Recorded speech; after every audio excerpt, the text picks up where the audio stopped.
The New York Jets are coming off of a very disappointing season where the Aaron Rodgers experiment completely failed and the expectations for this team were not met. But this offseason, they made a huge move where they went out and got the QB that they wanted when they brought in Justin Fields in free agency after he showed some flashes and went 4-2 as a starter last season for the Pittsburgh Steelers.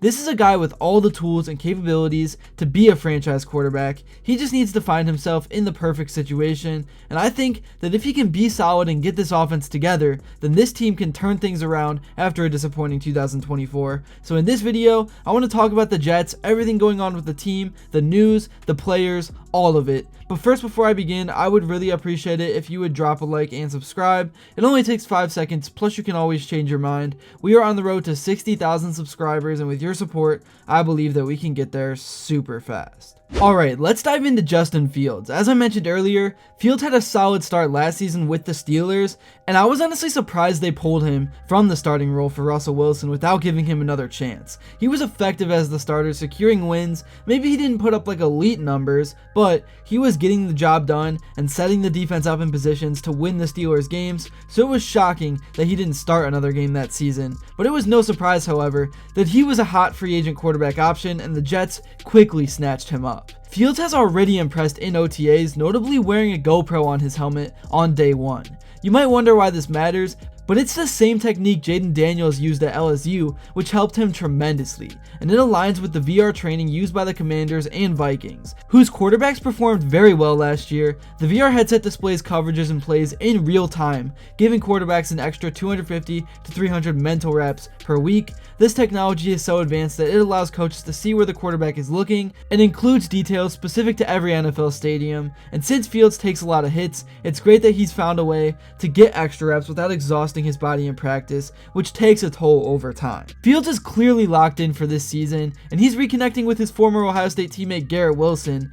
Their chemistry from OSU is and has been evident from the jump, and they're building on it during OTAs. Garrett Wilson appears to be in the best shape of his career, and I truly do believe these two can elevate each other to form a formidable duo. On paper, this Jets offense looks pretty strong, led by Fields and Wilson. They have Breece Hall and Braylon Allen in the backfield, a monstrous duo. We all know how talented Breece Hall is and what he has done for the Jets, but adding Allen makes the backfield even better. Allen was on many radars last season as a top running back, and though he didn't have quite the year people expected, he showed some flashes of brilliance, and the main thing that stood out was his size. Many people wanted him to switch to linebacker because of it, but this season, I think he'll break out. He's physical, loves contact, and aims to run over and right through defenders. I expect the Jets to be more run heavy this season, with them having a mobile guy behind center in command of things, so having two strong running backs is crucial, and both should see increased carries compared to last year, and Fields' tendency to run should open up even more opportunities for Hall and Allen, which we'll see a lot of this year.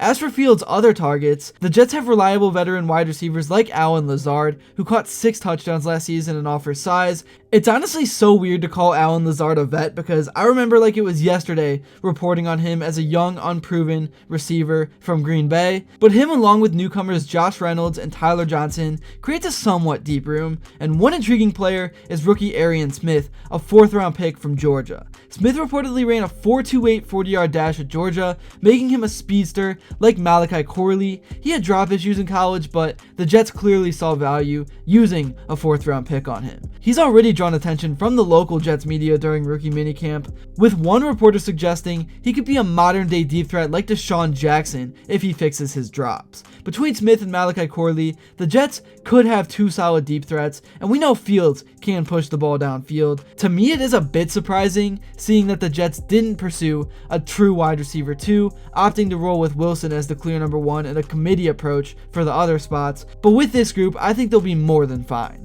The Jets' new offense, led by coordinator Tanner Engstrand from the Lions, will likely resemble Detroit's system, which ran the 5th most motion plays last season. Think of Jameson Williams in that offense. Corley or Smith could fill a similar role. Corley is obviously fast and talented, as shown in college, and I believe he's poised for a breakout season with a bigger role, and between him and Smith, at least one should emerge as a key player for the Jets in some way, shape, or form. And don't forget about Mason Taylor either, the Jets' 2nd-round pick and much-needed tight end. I talked about and broke down Taylor a lot in my pre-draft coverage videos for multiple teams. I think he has a lot to offer and a very high ceiling. and Taylor will undoubtedly be the starting tight end. And I know I keep drawing Lions comparisons, but I'm sure Engstrand sees him as his Sam Laporta. Taylor will be a focal point in both the run and passing game as one of the best tight ends in the draft. I'm excited to see how the Jets use him, and another intriguing thing I have my eyes on, as all of you should, is how the offensive line looks. Obviously, it looks solid on paper, especially with first round pick, tackle, Armin Membo, but this unit is even more critical than for a lot of teams because Fields was constantly under pressure behind a poor offensive line in Chicago, which some argue hindered his success there. A strong line gives Fields clean pockets to deliver the ball, something he's proven he can do when given the chance. Anyways, now let's talk about the Jets defense, which is still headlined by stars like Sauce Gardner and Quinnen Williams. Gardner is still seeking a contract extension, one that is expected to reset the cornerback market, but he's attending OTAs, which is crucial since he's the leader on this defense. I'm sure he's fired up to play under Aaron Glenn, and Quinnen Williams stirred some controversy this offseason with a tweet suggesting another rebuild year after Aaron Rodgers' departure, but he's since bought back in, even stating he believes the Jets will soon be a top team. This likely ties to Glenn's respected leadership and fiery energy, which has the entire defense, especially stars like Gardner and Williams, fully committed. But beyond those two, others need to step up, like Jermaine Johnson. We know Will McDonald can be a force with 10.5 sacks last season and big potential, but Johnson, coming off a season-ending Achilles injury, needs to perform. The Jets exercise his fifth-year option, so he must have a big year for the team and his future contract. The Jets also have strong linebackers in Quincy Williams and Sherwood, whom Glenn called the quarterback of the defense. Sherwood's 3-year, $45 million deal underscores his importance, as Glenn noted his communication and leadership. The linebacker position is set. In the secondary, the Jets signed Brandon Steffens from Baltimore, but rookie third-rounder Azareye'h Thomas turned heads in rookie minicamp and could really compete for the number 2 corner role. If Thomas lives up to his early promise, the cornerback room looks strong, with Andre Cisco and Tony Adams at safety. The secondary is solid. On paper, this defense is at least top 10, and under Glenn's defensive mastery, it could be top 5. I really do believe that. Anyways, now moving on, let's take a look at the schedule and what is on the Jets slate for 2025. Week 1 is going to be such a storyline. It might be one of the biggest storylines of the entire opening kickoff weekend because the Jets play the Steelers, Justin Fields' old team, at home. The Steelers are kind of a weird team. Sometimes they start out strong. Sometimes they start out like 0-5 and then they win the last 12 games of the season. You know what I mean. They're kind of, you never know what you're going to see from them, but we do know they're a winning organization. Mike Tomlin is one of the best coaches in the league, but you know that Justin Fields is going to come into this game with a big chip on his shoulder, so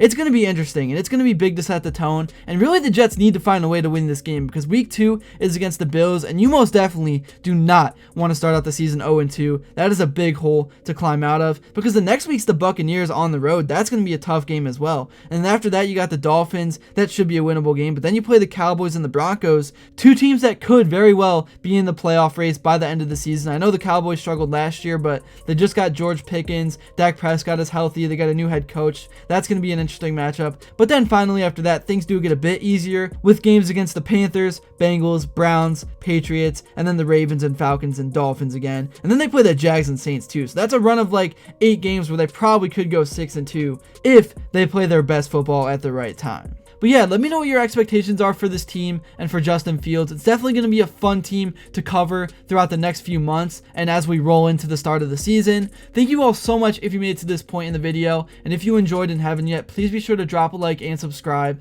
because your support truly does mean the world. And also, let me know what you would like to see next, and until then, I will see you all later.